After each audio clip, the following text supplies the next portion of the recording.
to save my people. Ummanni kiyya seerni kun ummata kiyya qabatee qiliyaan kan dha'ineef ni yaalaa jira. Diinummaan qabu jibbarraan qabu. Abbaan fedha dhufnaan sibira taa'ee waliin haasa'uudha qophiidha. Baay'ee bareeda. Kan inni isanii guddum califtan warri hayyooti siyaasaa warri baratee warri paartii mormitoota namni hedduun quufna fakkaata akka biyyattiin itti bulfamaa jirtu garuu abdiin uummanni qabu amma marii biyyaalessaa kan in harkifatte guddoo turte amma immoo itti fuuftee jirti. Ati akka Jawaaritti mariin biyyaalessaa kun maal milkeessa jettee yaadda? Rakkanne calme bar jolle. Rakkanne bar. Rakkanne. Dhugaa rakkanne beeki. Yoo kufan maqaa kennan kufan. Yoo itti dhiibne suuta kufaa jiran. Namni Oromoo waa beeku kan sirna kan keessa jiru namni xiqqoo qalbii qabu. Ka haalli kun isa yaaddeessine ka hirribeessan kun hin jiru. Ka gammadee carrase hin jiru.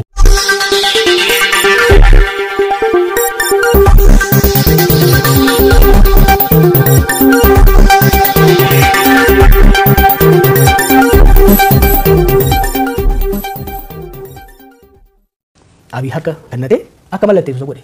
Ajaan hojjetamee barumsa isaanii hidhame. Kitaaba keessatti barreessee jira. Du'aa caaluu kuni waamicha mootummaadhaaf. Diigumsi isaan biyya irratti geessaa jiran kun dogongora guddaatu hojjetame. Uummatuma harka dhoofisuudhaaf jecha ijoolleen amma galan kun dura lolaniiti. Murtii Abiyyi Ahmad abbaa irree ta'uudhaaf jecha har'a osoo marroo nu galee. Keessattis naannolee biraa keessatti araarri akka dhufuuf qaamota mootummaas kallattiidhaan qunnamaa humnoota dippiloomaasii biyya sana irratti dhiibbaa qabaachuu danda'an kan gama lixaa jiranis kan gama bahaa jiranis bahaa jiddugaleessaa jiranis biyyoota adda addaa keessa deemuudhaan hogganoota biyyoota arguudhaan qaamota dippiloomaasii arguudhaan hunduu gama isaaniitiin dhiibbaa akka godhu tumsa barbaachisaa kan godhu irratti hojjechaa ture. Dhiyeenya egaa Piretooriyaa irratti uummata Tigraay fi federaala booda araarri godhame booda hamma tokko abdiin ture. Amma garuu dhiyeenya kana wanni argaa jiru gama nagaatti deebi'uudhaaf fedhii akka jirre yeroo bitachuudhaaf malee rakkoo biyyattii marii araaraa dhugaatiin political settlement jennu saniin gara araara dhugaatti ce'uudhaaf fedhiin jiru guyyaarraa gara guyyaatti hir'achaa deemuu isaatiin arge. Kanaaf mootummaa sossoobuudhaan kadhachuudhaan amansiisuudhaan gama dirree nagaatti deemuun akka hin danda'amne waan hin waddeef gama hundaan dhiibbaa irratti godhu pireeshar irratti godhu koorjin barbaachisaa ta'e waan natti mul'ateef ani qofa osoo hin ta'in warri dhageettii qabnu hundumtuu nagaa kana buusuudhaaf dirqama guddaa kan qabu gahee guddaa kan qabu karri cicaa jirus mootummaa waan ta'eef mootummaa irratti dhiibbaa godhuun barbaachisaa jedhee waan yaadeef gara sana deebi'e. Kan wal qabate tarii bakka ma jiru Naayiroobiidha. BBC Naayiroobii Keeniyaadha jira. Jireenya keessa erga yeroo dhiyootes Keeniyaa ta'eera. Maaliif amma dhaggeeffattoonni keenya kana nu gaafadha jedhanii irra deddeebiidhaan nu barreessu. Jireenya baqaara jirta maaf Keeniyaa filattee kana dura Itoophiyaa seentu reeffa kiyya qofatu baay'ee Itoophiyaa jettee itti turte. Ana malee jiraatu Itoophiyaati. Itoophiyaan jiraadha garuu Keeniyaa irraa hojjedha. Keeniyaan biyya bareedduudha. Biyya hojiin baay'ee irratti hodhamuu danda'u. Jiddugala dippiloomaasii naannoo kana taatee Finfinnee dursitee deemaa jirti. Hojiin kiyya immoo hojii kana waan hojiin dhuunfaa kiyya hojii hariiroo addunyaatiin international relation wal qabatu waan ta'eef Finfinnee caalaa asitti sochiin irra hin jata. Kanaaf as jira malee baqadheetti miti. Yeroo yeroon inni ji'a ji'aan akkas Finfinnee deddeebi'a maatiin keessa jiru malee baqadheetti miti. Kana dubboo Baqqala Garbaan nageenya kiyyaaf na yaadda jedhanii Ameerikaa dhaqanii eegasii golgoltummaa gaafachuu isaanii ifa godhaniiru. Tarii rakkoo yaaddoo nageenyaa qabdaati. Yaaddoo nageenyaa nama dulloome. Kana caalaa na hidhanii kana booda du'uma yoon du'e waan gaabbii guddaa irraan qabu. Sanii nageenyaas na galche. Dhugaadhaa akka dhaabeen gaaf tokko gara irreecha hoggan deemu jeequmsa guddaa uumanii ijoolleen eegdus gara waggaa tokko hidhan. San booda waahilan paartii keessa wajjin jiruuf manguddoota biyyaanis mari'annee biyya san keessatti yaaliin gaafsan godhan deebisanii jeequmsa galchuudhaaf. Akkuma isin jee yeroo dhaabeetti sababa kiyyaan rakkoon tokkollee rakkoon biyya akka deemu barbaanne. Kanaaf gama Naayiroobii socho'uun hojii kiyyaaf illee akka irra wayyaa asin sosocho'ee namoota arguun danda'a. Finfinnee sosocho'ee nama arguun baay'ee ulfaataa ture.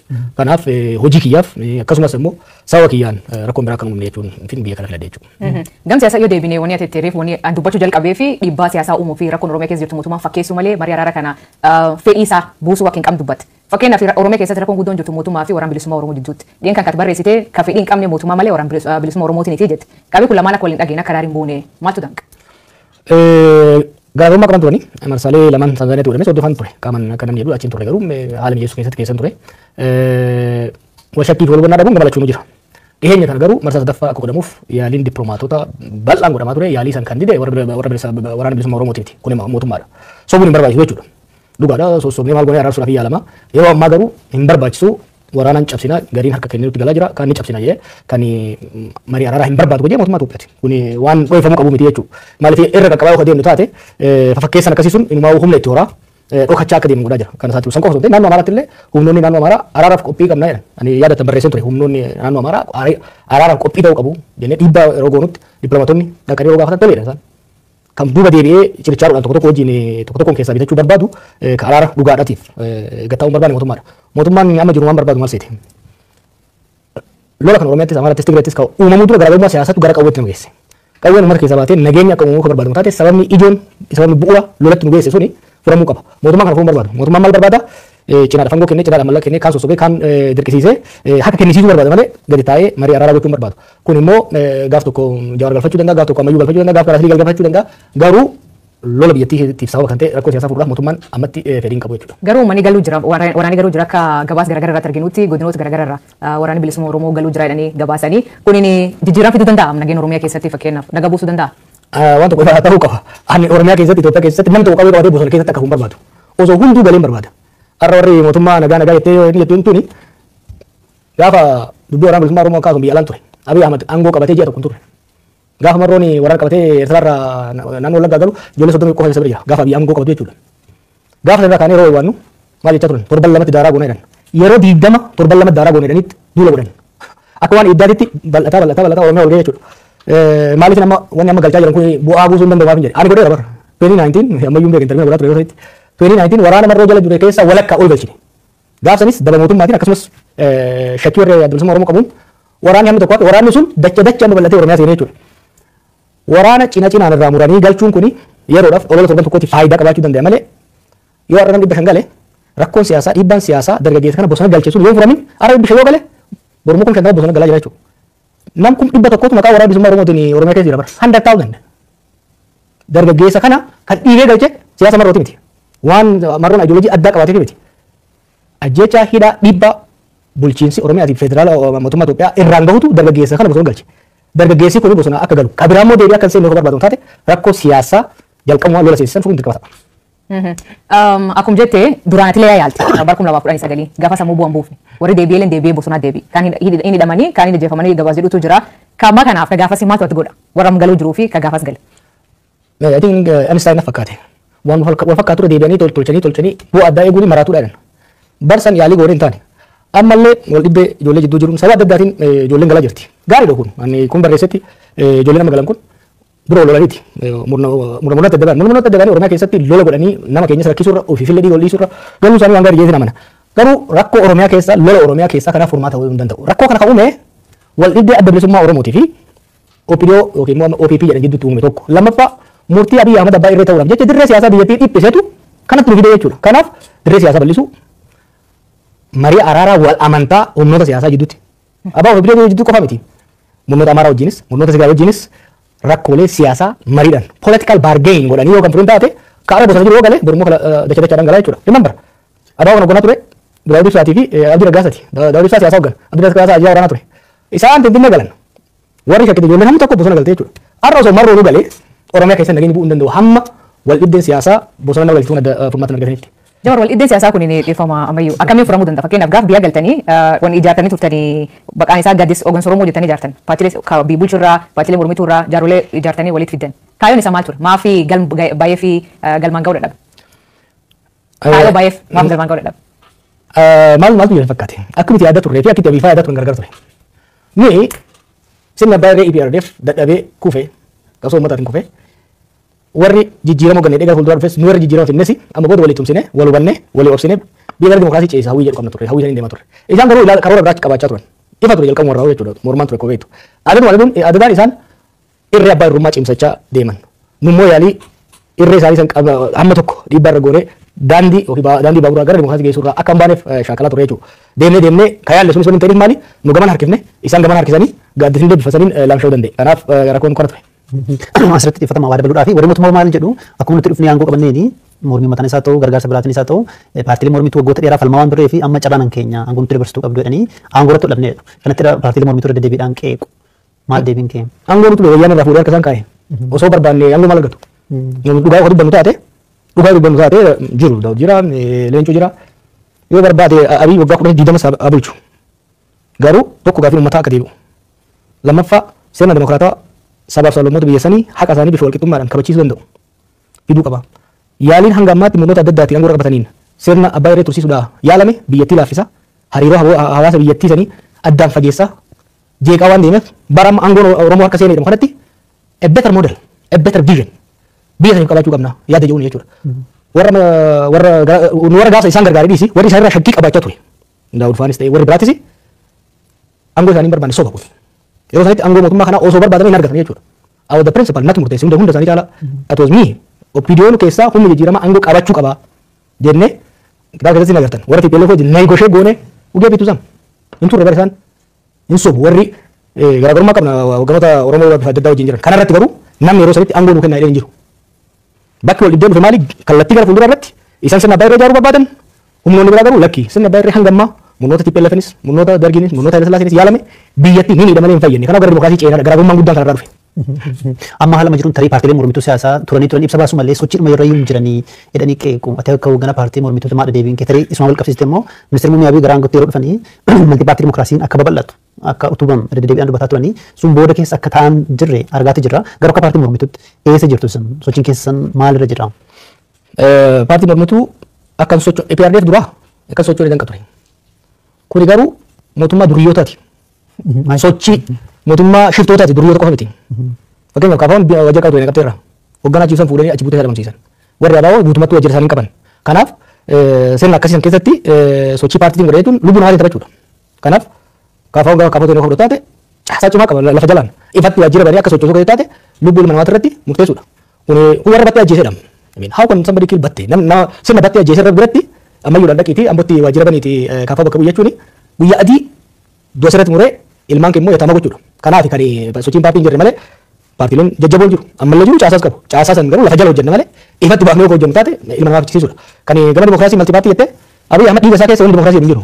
This was very clear to me gaafa inni Ameerikaa dhufee waliin haasofne. Maal haasoftan yeroo tarii? Yeroo TPLF wajjin negosheetti godhaa ture yeroo sanitti maqaan isaa godhuuf nama si gara Ameerikaa dhufee ture. Biliyaan hoggaa haasofnu I think on the second phone call sirna mootii ijaaruu malee sirna dimokiraasii ijaaruudhaaf hawwis karooras fedhii isa kan qabne naa ifa ture. Yaadattan wanni mormaa ture kanarraa ergan biyya dhaqee immoo itti dhiyaadhee baay'ee yaade namni Abiyyi sirna dimokiraasiidhaaf fedhii qaba jedhu yoo jiraate nama sa'aatii akkasii wajjin haasiin qofa jechuudha. Kan immoo jaalala kanatti qabatamaa waan agarreedha. Akkuma asirratti Jawaar kitaaba keessatti walgahii kan keetiif Abiyyi bal'inaan ibsita gaafa inni Ameerikaa dhufe wantoota keessa ibsitu namni atiin akka hoogganaa Prime Minister biyyattii ta'uu isan feetan akka warra gaafa sochii sun geggeessetti Lammaa Magarsaa yaaddanii Abiyyiin ammoo gaafas akka Chief of Staff ta'utti jetteen atiin. Sunitti rakkoo sanii ta'e sunitti relationshipiin keessa akkin hojjan yookiin haaloo si ba'uuf fakkeenya hidhamti fa'aa jettee yaadda? Garaagarummaan keenya fundamentally Oromiyaa fi Itoophiyaa ani uumuu barbaadu akkuma uumamtu barbaaduu fi Abiyyi uumuu barbaadu gargar. Ani Itoophiyaa fi Oromiyaa uummattoonni isii keessa jiran haqi isaanii eegame wal marii negotiation hoogganoota isaanii gidduutti godhamuun sirni dimokiraatawaa sabdaneessaa itti ijaaramu uumuutiin qabsa ijoollummaa biyya irraa kaase. Abiyyi immoo abjuu haadha isaati irraa kaasee mootii Itoophiyaa ta'uu mootii qorkee sirna abbaa irree kan gubbaarraa inni gattaa'ee hamma qabaleetitti namni isa faarsaa isaan dhaabbataa jiraatu ijaaruu barbaada. That was very clear to me from day zero. Yeroo sana amma namoota hundatti ibsaan ture. Including maatiin kiyyaa'u boleetiin xiqqatti akka meegaa namni hedduu mirgaan garaa gootu dhufsanii qeequu tuufnaa aboo nurraa callisii nu amma Oromoon aangoo nu qabatee jira. Mee kanumallee rahaa ittiin goona ittiin gammannaa dhiisii naan jechaa ture. It was very clear garaagarummaan keenya kanarraa ka'ee kan dhufu hidhamuunis ta'ee wal diddaan hunduu kan dhufu fundamental well view. Societiin uumuu barbaadu garaagarummaa qabuuf. Tarii amma gaaffii duratti kaasirratti waa'ee ministeera muummee waa dubbatteetta. Erga bitti galtee booda immoo mootummaa kana kursii jalatti eeguu qabna bilisoomni irras jechaas turte. Tarii sama duratti jettee hojii waliin faalleessu. Maal ta'eef fakkaate? Kophaan ta'e yeroo mormu san uummanni mormitoonni manguddoonni dhufanii waajjiratti nuu ta'eera wayyaan mana adeemtu malee Oromoo haa ta'u malee abbaan fedhe hangoo qabatu na cinqan ofii shakkee beekta inni naaf ta'e ofii hangoo barbaadde ofii shakkuun dhiiroo sirba mammaa Oromoo tokko jira beekta umarii sirba fakkaate kudha tokko ta'anii wajjin manaa bayanii kudhan garraa godhee tokko godhe eenyu maraatiin isaan beekamu ofii shakkee I said maybe I'm wrong maybe waan hin agarree gurbaa kanarratti uummanni argaa jira so let me give it jiru warri amma kana waliin haasofnee murteessine let me give it a try akkasii okay yaadattan gaafa hangoo qabate bolasi hangoo qabattee yaa'ee wanda bardabarte amma dandeenyu walaa gargaaru I decided okay gufuu ta'uu hin danda'u waan hin beeku hojjennoo kee jiru ta'e hamma danda'een haa tumsu yaada yoo biyya gale waggaa tokko oliif day and night gargaaraan ture karaa deebisuudhaaf hammama yaalaa deebiin garuu milkaa'uu hin dandeenye kanaaf narra akka gaafas I have to try something saniif inni itti jedhe. Asinitti dabarsuu kun dura akkanuma siyaasa tokkotti Itoophiyaa bulchuuf yaada qabdaa? Yoo jara kanarraa hafte. Duraan siin jaa. Maal jechuu? Analoojii makiinaa iddoo tokko jira beektaa? Akka jarri kun amma itti deemuun yoo rabbi nu gargaare malee biyyi tuni biyya turtuu biyya heddii si gaffagaatu taate uummanni beektaa uummanni biyya garaan si nyaata. Uummata miskiina beektaa uummata fayyaalee wallahi uummata nagaati beektaa. Biyya kanatti agartanii waggaa taaksiin parsantii lama waggaatti dabalamu akkatti biyya raasan. Fortuu parsan gaazaa irratti saantiimii kun waggaa dabalame. Uummanni isaanii yeroo ammaa kana taaksii parsantii 300 hanga 1000 dabalanii milishaan miila bitaatiin isa dhiitaa uummanni kuni biyya irratti hin diigamanii hamtuun kana caalaa natti hin dhufiin yaada jirurraa ka'eeti nagaan bula jechuudha. Uummanni sun garaa nama nyaata. Kanaaf hamma danda'een tokko hamma danda'een biyyi tuni sirna kanarraa kaaftu. We need to have a country. We need to save our country. Missioning generation kana is to save Ethiopia from Abiyyi Ahmed. Maaliif akkaataa jarri kun keessattuu Abiyyi bu'aa murni wajjin deeman ittiin deemaa jiranii we might not have a country eegeessaan deeman booda. Laali warri TPLF warri malasillee hamtu turan. I fought them. I know them very closely nan beeka jarsanis. Jarri suni hin kijibanii yoo kijiban garuu kijiba si amansiisuuf kijiban malee hin amanan. Jarri kuni kijiba si kijiban san ifiifillee amanan. Jala matuu biyyan ture argeen ture qondaaltota gurguddoo. What's very scary wanni nama sodaachisu waa biyya sanii amma fagoo kan seetanii gaazexeessota waan biyya sanii waan hubatan baay'ee jira. Waa'ee diinagdee waggaatti kaafte akka waan dammaa faanan mana hunda keessa yaa jiru. Qananiin biyya hunda olga'ee maal rakkoo diinagdee taasaa jirtu. Ilmi namaa garuu finfinnee magaalaa gidduutti waan nyaatu hin qabu. Gaafa dhaqee jaarsa jaartiin tokko arge. Jaarsi doktora waggaa 15 hojjeteera. Jaartiin narsiidha waggaa 10 hojjetteerti. Remember the highest earning professionals. Ijoollee fi waan ittiin barsiisan ufiifummoo waan ittiin even ijoolleedhaaf nyaata gahaa ittiin keessa rakkataa jira jechuudha. Rakkoo akkasiisan keessatti akka waan qananii jirutti deemaa jiran jechuudha. Naannoon Amaaraa practically akka mootummaan jiru. Oromiyaan practically harka mootummaan jiru. Haala kana keessatti qondaalonni mootummaa waggaa agartu akka waan tokko rakkoon biyya hin jirretti haasa'u jechuudha. This willful ignorance is extremely scary. Ay dhagaan qondaalota mootummaa biyyoota adda wajjin nama jedhan arga. Of darbiin godha abbootii irreetii hamma dimokiraasii sooshaal dimokiraatota Iskandeebiyaa jiranitti. Garuu murna akka jara kana ka ofoon laale. Saamicha qofa malee ifiif saamuun alatti biiti harkatti dhumte. Biiti harkatti dhumte finfinneetti galte. The state has shrunk. State capacity mootummaa tokko sirna mootummaa tokko kan meeshaa godhamu lafa biyya san keessa jirtu keessa hamman takka to'ata. Humna mootummaa alatti humni biraa hidhatee socho'u jiraachuu hanqisuudha. With all the measurements the state is shrinking. Finfinnee naannoo isii qofarratti ta'uu ifa ifaarra dhaabanii calaqqisiisaa oolan tana alatti harka isaaniitti baateerti biitti. Garuu harka keenya bahaa jirti jedhanii muddamanii waa sirreessuudhaaf yoo deemanii beektaa yeroo kan taati. Akka waan tokko uumamnetti akka biyyi sun qananii keessa jirtutti hamma bahaa dhihatti biitti nagaa qabdutti haasan jechuudha. Kuni baay'ee nama sodaachisa. Kanaaf hamma danda'ametti wal gargaaranii jara kanarratti dhiibbaa godhanii karaatti akka deebi'an yaalu yoo kan danda'ame taate immoo biitti tun biyya tana qabatanii qilee dhabuun jara kanaan oolamu. Biitti biyya tana qabatanii qilee akka hin dhayne nu hunda fuudhee qilee akka hin dhayne waan danda'e hunda godhuu barbaachisa jechuudha. Imana Obbo Jawaar mootummaa irraa dhiyeessu kana isaaniillee gaafannee deebii isaanii isaniif dhiyeessina. Ammoo ammaatti waan ati akkuma sirnoota kaanii mootummaa kallee ofirraa mancaasuun qabsoon ofirraa mancaasuun barbaachisaa jetti. Asiin dura qabsoo Oromoo geggeessanii turtan qabsoo qeerroo yookiin Oromoo protest yookiin mormii Oromoo geggeessanii turtan achiin mootummaa nam jiru aangootti dhufe. Kan aangoo irraa kaasuuf sochiin akkasii hin hojjette jettee yaadda? Sochiin uummata sirna kamiifuu hin ta'a. Uumama muuxannoo itti qabna Oromoon beeke. Beektaaf dagatanii akka hidhaabeen qondaalota argan ture. Seenaa faasitti immoo barbaadan deebiin akka itti qabsaanii wayyaanii ofirraa kaasan. Warra wayyaaniin qe'ee keessaa guurtee ergachaa aangoo tursiiftetu qabsoo uummataatiin qabsoo qonnaan bulaatiin qabsoo barataatiin aangoo irratti ol ba'ee arga deebi'ee uummata irratti qoosuu barbaada. Sirna kamiyyuu ani sirna mancaasuutti namanu jecha jetteef. I believe in reform. I don't believe in revolution. Revolution jechuun warraaqsa jechuun sirna tokko hundeen buqqaasanii haala irra dhaabudha. That's distract biyya tokkoof. Saniif sirni EPRDF sirni wayyaanee guutuutti akka diigamurra dhiibbaa godhamuun diqqisiifamee gara karaa jijjiiramatti akka seenuuf qajeeltu tarsiimuu fudhanii jechuudha. Ammas taanaan sirna mancaasuu waan jalatti namanu. Sirna abbaa irree jalatti immoo gateettii ofirra kaayanii jilbifachuutti namanu jechuudha. Kanaaf hamma danda'ametti beeknaa kana immoo qaba muuxannoo itti qabna. Har'a dhiisi kaleessa gaafa muuxannoo guddaa hin qabne qabsoon nagaa hin hojjetu yoo yaadattan mootummaan maal jedhan mootummaan simbiraa miti dhagaan hin bu'u yeroo yaatu turanittis dunuunfannetti deemne. Dhaloonni nu duubaan dhufe immoo nu jaala qarmaadha. Nu jaala qarmaa nu jaala bilchaataadha. Wanni amma jechaa jiru maali? Kuni waamicha mootummaadhaaf. Karaa nama deemaa jiran kun Itoophiyaas kasaarsa isaanis kasaarsa salphinaaf kaanii Oromoo immoo salphinatti fidaa jiran. Oromootti diina baay'isaa jiran. Saamichi tuffiin diigumsi isaan biyya irratti geessaa jiran kun Oromoo bitaa mirgaan diinatti baay'isaa jira. Oromoon diina baay'ifachuudhaaf hin qabsoofne. Oromoon sirna gita bittoota kaleessaa kan irratti qabsaa'eef Amaara keessaa waan bayaniif Tigree keessaa waan bayaniif sonte miidhaan irra gahuu narraa dhaabatee saba hundaa wajjin walqixa ta'ee qabsaa'uu jiraachuun barbaada. Sirna dimokiraatawaa sirna federaalawaa kan hanqee kiyyatti ittiin bulchu kakuunis qe'ee ofiitti ittiin bulchu sadarkaa federaalatti immoo wal kabajnee wal jaalannee waliin bullu jaarachuun barbaada. Ara maqaa Oromoo jahataniit keessatti deenjarii nama deemaa jiru. Oromootti kalirraa kaansi gaafachuu barbaade mootummaan kun kan jedhamu mootummaa Oromoo jedhan. Namni hedduun akkasiin jedhee ama warri biyya keessaa fi warri biyya olaaleen mootummaan Itoophiyaan bulchuu jiru mootummaa Oromoo jedhan. Mootummaa Oromoo jechuun kun uummata Oromoof bu'aa yookiin miidhaa qaba. Wanni haalamne jarri aangoo jiru Abiyyi irraa kaasee Oromoodha. San qofa osoo hin ta'in qabsoo Oromootiin aangoo irra bayan. Kanaaf Oromii alagaan kan biyya keessaas ka fagoos hoo laalu warra Oromoo aangoo irra baase jarri kun Oromoodha. Jarri mootummaa Oromoo jedhee laaluunsaa waan nu ajaa'ibu qabu miti. Garuu sirni tokko mootummaa Oromoo yookiin mootummaa saba kanaa kan jedhamuu danda'u yoo uummanni sun naata jedhee filatee aangoo irra baasee jechuudha. Kanaafuu mootummaa murna Oromootiin jedhanan mootummaa Abiyyi mootummaa murna Oromootiin mootummaa Abiyyi jettee yoo keesseen alatti mootummaa Oromoo jettu garuu Hubannaan sabni biraa godhu kun humna lama jira mootummaa Oromoo harka oofu. Tokko warra Oromoo amilee cabsuu barbaadan, Oromoo qaanyessuu barbaadan, warra Oromoo mataa qabsiisuu barbaadan ture, warra kareenyaa hidhee deemuu barbaadu. Kun warra murnaati. Hojii hojjetan kan ilaaltan haasaa Oromoo waggaa waliin qaban haasayan. Akka waan Oromoo fayyadanitti, akka waan Oromoo faayidaa addaa qabutti dhiyeessu Oromummaa mootummaa kun.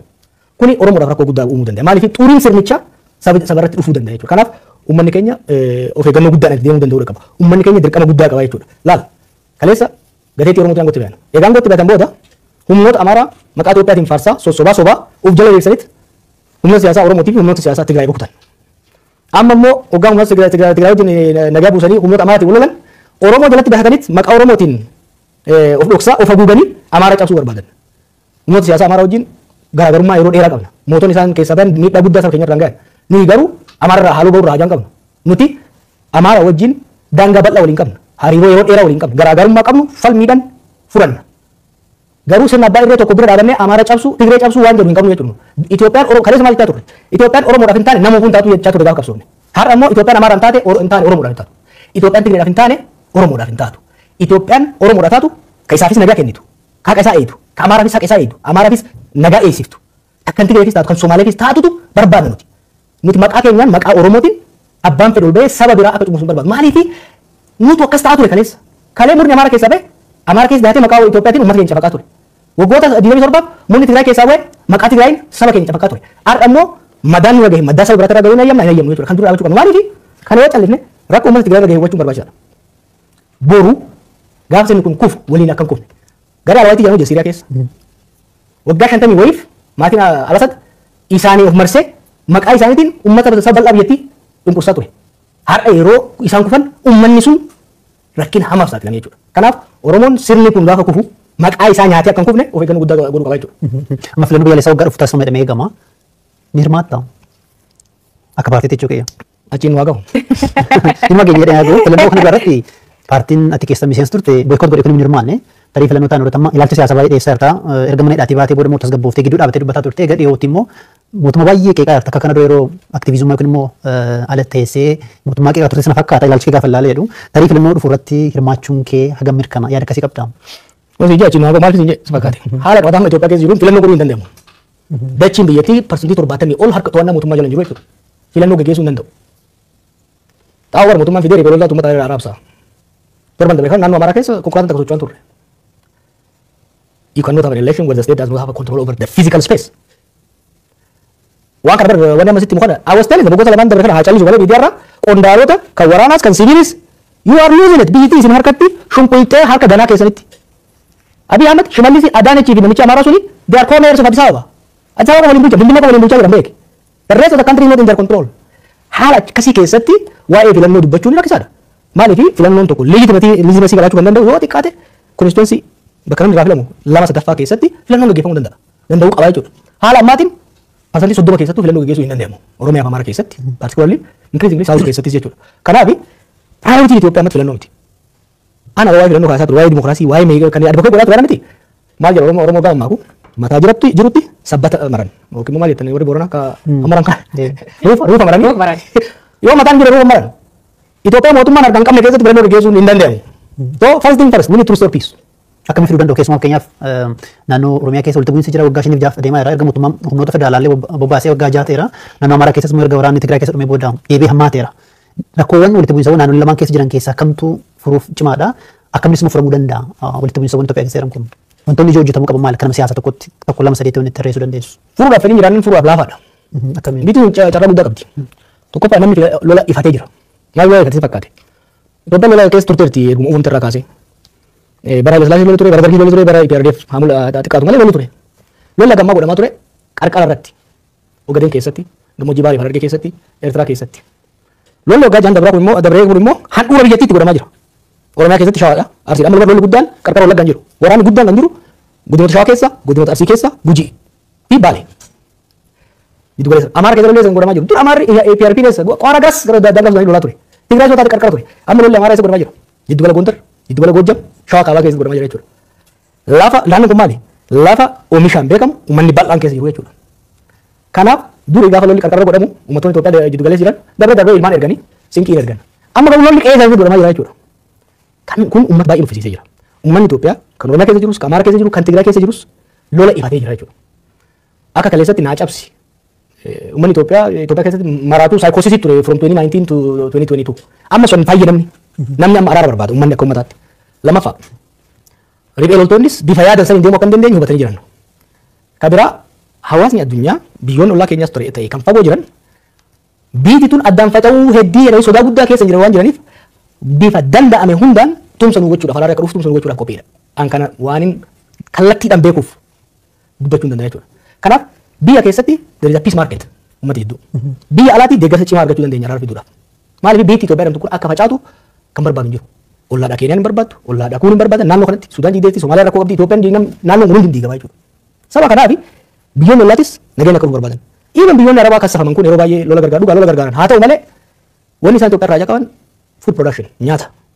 Yoo biyya sana gabboofte qonni kan qotamuu danda'u. Kanaaf biyyoonni Arabaa yoo taate biyyoonni bahaa dhihaatis yoo kan taatu taate nagaa akka hin barbaadan. Nagaa kan hin barbaanne mootummaadha. Kan ammoo waan isaan mormuuf miti waan inni itti dhiyaate irraa dhagaye practically hojii isaan hojjetan guyyaa guyyaan hordofeef. Maaliif asirratti tarii waraana dhafee dhumoo wallaalummaatu kanatti oofe akka ilaalcha keetti. Beektaa aangoon maal si wal si fakkaate? Aangoon of tuulummas tuuma. Maaliif keessattuu sirna baay'ee uumuu barbaaddu warra xiqqoo si xiqqoo dura warra si mormu ariita. Sanboota warra gorsa atiin jaalani si kennu ofirraa ariita. Sanboota warra maqaa ta'e ittiin hadiraa dha'uuf of marsita. Kanaaf information ati argattus kanuma si doongorsiisu kanuma si gowwoomsu qofa jechuudha. So maal dhufa of tuulummas dhima. Of tuulummaan immoo of wallaaluudha fida jechuudha. Ijoolleen teenya aangoo irra jirtu tuni of tuulummaa keessa dabattee of wallaaltee jirti. Biitii akkatti facaatee dhumtee jirti. Garuu isaan waggaa waggaan hunda kabajamoo muummicha halaqa jechuun alatti waggaan waggaa dhufan amma I'm sick of them amma ministeerota isaanii kana. Waggaan waggaa dhufanii namatan. Waggaa isa dhaqan kabajamoo muummicha jedhanii. Odoo kana godhan biyya harka isaaniitti deemteetti maaliif nagaan barbaanne? Gaafa dura dubbiin abaa otoo eegaltu ijoolleen nama dhibba lamaan geessu. Maal naan jedhan sitti fakkaate? Maaluma waa abaa kana cinqamtaati? Mallasuu bari maqaa abaa sila Oromoo mormiin dhiisu mormiin aadaa isaa ta'eera ammallee jedhanii bara. Mormiin Oromoodhaaf aadaa ta'eera. Jarri kuni Oromoon tun islaan mormuu ooltu mallas beek maqaa abaa ittiin fayyadameeti. Abaa Oromoo lama rakkiftu hunda kabalee hidhatti nagaa aangoora ture. Nulleen silaa Oromoon nu mormuu dhiiftu maqaa abaa maal isaan yaadanii marroon gidaamii ture yaadan. They did not understand the transformative impact of the 2018 change. Jijjiirama statein aangoon north irraa south shift godhuun seismic shift isaan hubachuu hin dandeenye. Structural change dhufaa biyya sanitti akkasuma addunyaa irratti waan jijjiiramaa deemaa jiru kan hubannu beekte gaafsan. Amma maali? Amma waan baay'ee balleessanii jiran. Araaratti deemnoo fayyadu taate nu harkaa diigamtu waan jedhu sodaatan aangoo dhabnaa inni rakkanna waan jedhan san keessanii sodaa irraa kan ka'e gara oduu deemaa jiran. Garuu namni as dirraa barachuu danda'u qaba. Baay'ee bareeda. Dhaggeeffattoota keenya egaa tamsaasa kallattii BBC Afaan Oromoo irratti jirra. Keessumaan keenya nama siyaasaa Jawaar Mohammed qeeqa akkasumas himannaa garaa garaa mootummaa irratti dhiyeessaa jira Jawaar Mohammed. Namoota siyaasaa paartii biyya bulchuu yookiin mootummaa Itoophiyaa keessa jiran yoo dubbachuu barbaadan balballi keenya banaadha. As dhiyaatanii yaada isaanii duraan ga'uu danda'u. Isaan keessummeessuuf qophiidha. Gaaffii nutti ce'uu dandeenya. Achirratti qondaalli mootummaa fedhe dhufee na wajjin haasa'uu mormuu barbaadan I'm ready. Asitti duratti anytime abbaan fedhe dhufee factually waan jedhu kun sirrii miti. Dinagdeen Itoophiyaa kufaan jiru. Waraanni biyyattii akka hirmaatti nyaatee gombisaan jiru. I am desperately trying to save my people. Uummanni kiyya sirni kun uummata kiyya qabatee qiliyaan kan dha'inee fi yaalaa jira. Diinummaan qabu jibbarraan qabu. Abbaan fedhe dhufnaan sibira taa'ee waliin haasa'uudha qophiidha. Baay'ee bareeda. Kaaniin isanii gudum califtan warri hayyooti siyaasaa warri baratee warri paartii mormitootaa namni hedduun quufna fakkaata akka biyyattiin itti bulfamaa jirtu garuu abdiin uummanni qabu amma marii biyyaalessaa kan in harkifatte guddaa turte amma immoo itti fuuftee jirti. Ati akka Jawaaritti mariin biyyaalessaa kun maal milkeessitee yaadda? Rakkanne callee warjoollee. Rakkanne bara. Rakkanne. Dhugaa rakkanne beeki. Yoo kufan maqaa kennan kufan. Yoo itti dhiibne suuta kufaa jiran. Namni Oromoo waa beeku. Kan sirna kan keessa jiru. Namni xiqqoo qalbii qabu. Ka haalli kun isa yaaddeessine ka hirribee kun hin jiru. Ka gammadee carrase hin jiru. I can speak for most of my people. Kuni kan hubachuu barbaachisu. Waan marii biyyoolessaa. Yaan marii biyyoolessaa kuni waan gaafa biyya dhufne yaadattanii gaafa road map barbaachise ce'umsaaf. Gaafa jennu. Abiyyi gadi ba'ee Jawaar Mirqaanee Facebook irra barreessaa isin immoo isa jala hojjan jedhe. No, Mirqaaneetii miti. I studied it. I studied transition. I spent my entire life. Jiruu kiyyaan irratti qorachaa ture. Gaafsa road map hin barbaachisu. Anis hin ceesee jedheet biyya qileetti galche. Warri waan marii biyyoolessaa kana 2018 akka dhufu barbaanne 2018 with evidence. Dokumentii hin kennine. Hin didan. Gaafa egaa biyyitti daddabarte booda 2022 gadi hin ba'an. Okay. Hin turte garuu ammallee taatu bishaan gajjiga jalan bu'anii kanuma fe'uu qabanii okay ta'ee adeemnu sirnaan hojjedha. Mariin biyyoolessaa warra mariisisu gaafa filatan irraa kaasee warri mareetu hedduu wal hubannoodhaan jaarsaa jaartii nu bare yoo wal lolan jaarsa lakkaatan san irratti walii galan abbaan fedhe dhufee kan gara tokko jiru qofa dhufee araasuu hin danda'u. Kanaafuu lammaffaa mariin biyyoolessaa yeroo lama ta'a.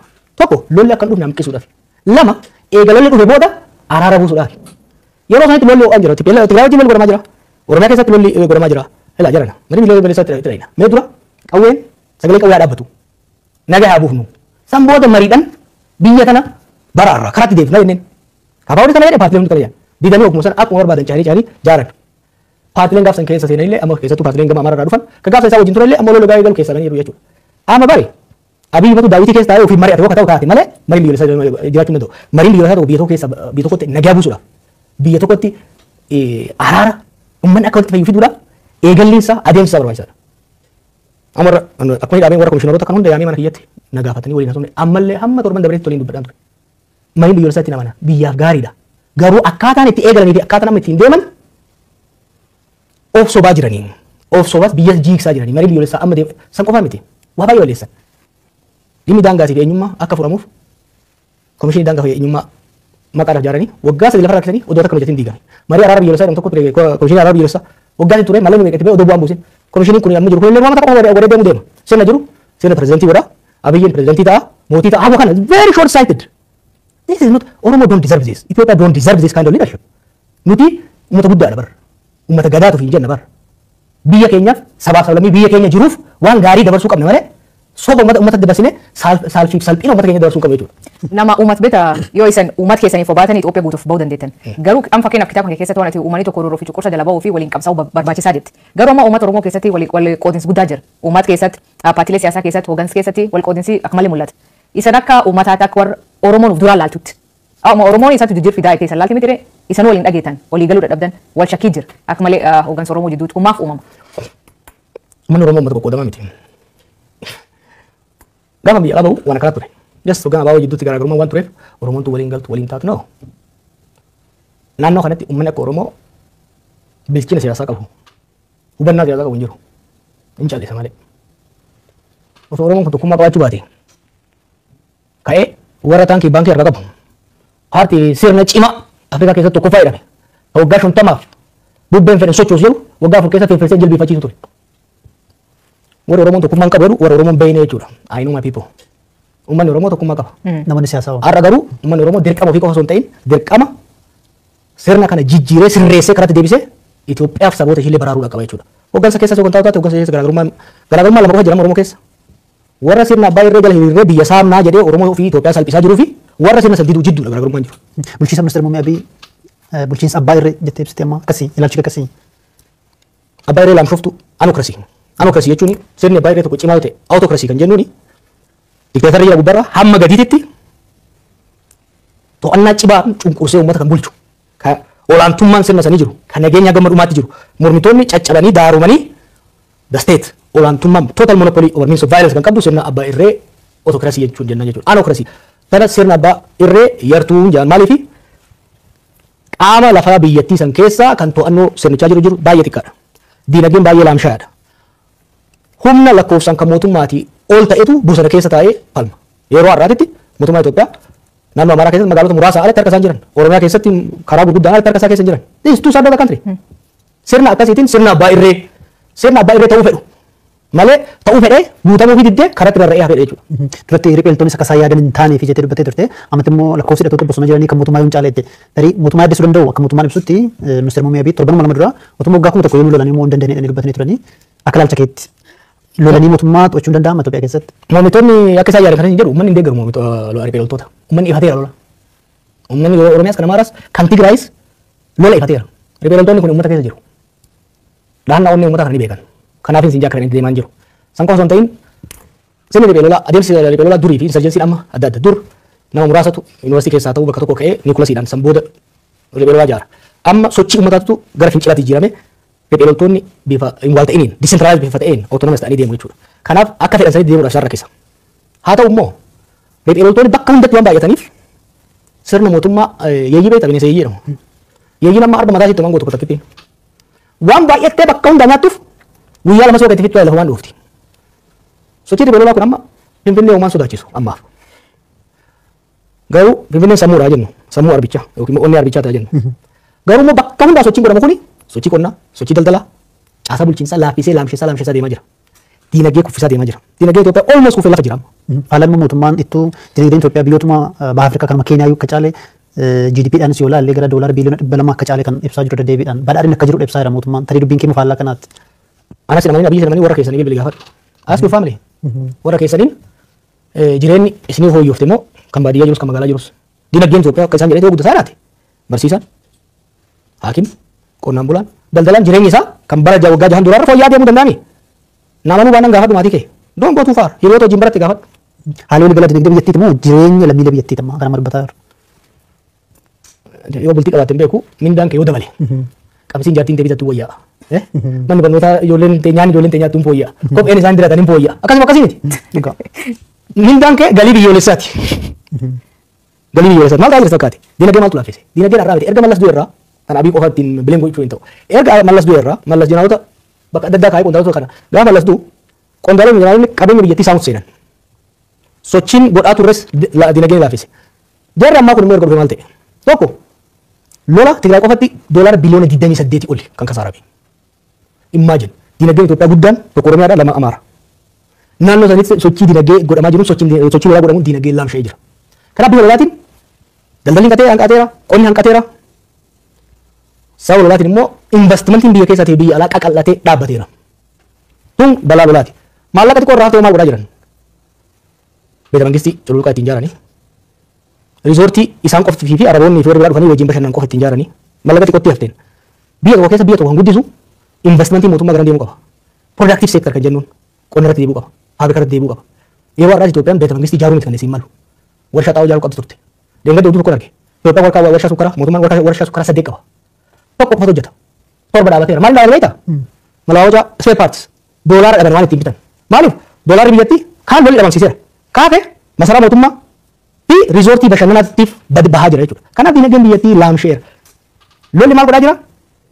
To'annoo mootummaan qabu harkaa fuudhee diinagdee keessattuu gama baadiyyaatiin jiru. Remember qabeenyi Itoophiyaa sochiin Itoophiyaa guddaan qonna. Qonni dhaabateera. Kanaaf maal ayyaana waggaa irratti I think waajjira adaanitti waa sana fakkaata. Shunkurtii Tanzaaniyaa irraa fidan.